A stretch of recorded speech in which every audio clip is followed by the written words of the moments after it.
रजत कुमार ने दिल्ली विश्वविद्यालय में युवा संसद में कटिहार का किया प्रतिनिधित्व। बेस्ट अनुकरणीय नेता के खिताब से सम्मानित। नमस्कार, आप देख रहे हैं दर्पण लाइव टीवी। समाचार में आप सभी दर्शकों का स्वागत है। खबर विस्तार से।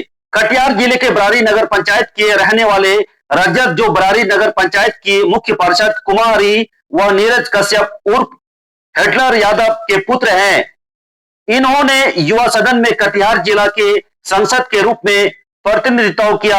बताते चले कि 25 मार्च को विधानसभा में चयनित 10 छात्राओं युवा सदन में चयन कर नई दिल्ली के दिल्ली विश्वविद्यालय में 3 दिवसीय राष्ट्रीय युवा सदन कार्यक्रम बिहार का प्रतिनिधित्व के लिए चयन किया गया, जिनमें से बिहार के कटिहार जिला से रजत कुमार ने युवा सदन में संसद के रूप में अपने पक्ष को रखने को कहा गया।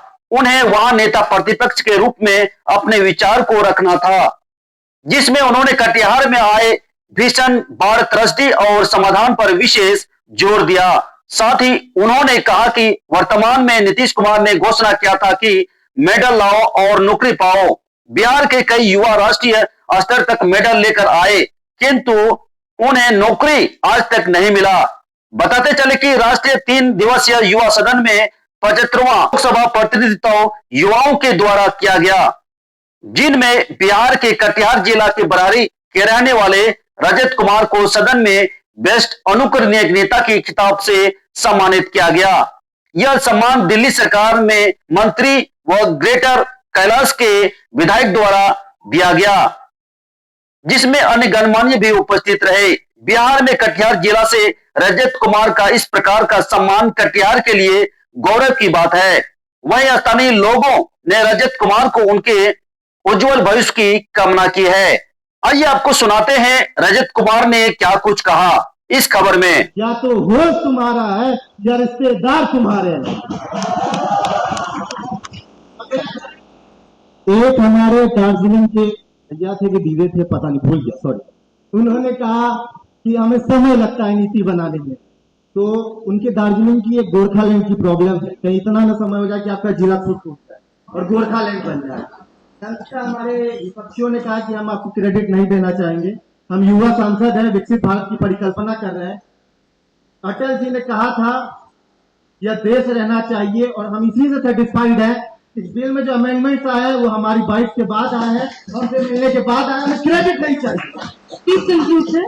और अंत में यही कहना चाहूंगा महोदय कि जिस प्रकार से आप खाली चुनावी जुमले कर रहे हैं, जनता ने आपको 5 साल दिए जो खरीदे नहीं जाते, कभी नहीं खरीदेगा, तो कितने पैसे थे। तो आपकी शब्दों की जो मर्यादा है वो अर्जुन के गांडीव की प्रशंसा पे चढ़ी हुई चाप के समान होनी चाहिए। जो एक बार चढ़ जाए तो अपनी चीज को भेजे बिना वापस नहीं आए, ना कि जुमले होने चाहिए। जो 20 है वो 30 होगा, 30 है वो 40 होगा। धन्यवाद। जय हिंद, जय भारत। परिचय।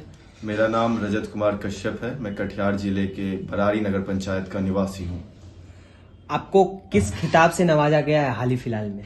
युवा संसद जो कि दिल्ली विश्वविद्यालय में आयोजित हुआ था, वह मुझे Narendra Modi exemplary leader award से सम्मानित किया गया था। अच्छा, आप किस विषय को लेकर सदन में अपना पक्ष रख रहे थे?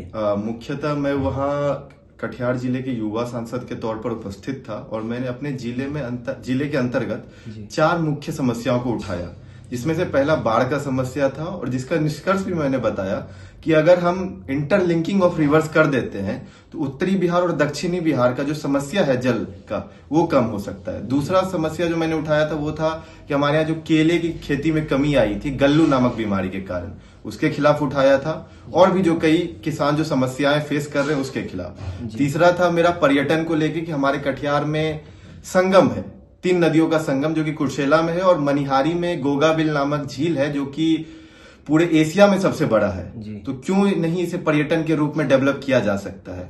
और चौथा था कि हमारे जिला के कई सारे खिलाड़ी जो कि अंतर्राष्ट्रीय मेडल जीत चुके हैं, फिर भी उन्हें उस तरह की सुविधा नहीं मिल पा रही है। इस बारे में मैंने चर्चा करा था। कुल कितने युवाओं का चयन हुआ था युवा सदन में? युवा संसद जो कि दिल्ली में आयोजित हुआ, वहां पूरे देश भर के 75 लोकसभा के लोग आए थे जो कि अपने क्षेत्र का प्रतिनिधित्व कर रहे थे। जी रजत जी, आप कृपया बताना चाहेंगे आपको प्रेरणा कहाँ से मिली? मेरे प्रेरणा का स्रोत हमेशा से मेरे परिवार के लोग, मेरे माता पिता रहे हैं और मैं उनका आभारी हूँ। आज के युवाओं को आप इस तरह के आयोजन में भाग लेने को क्या कहेंगे?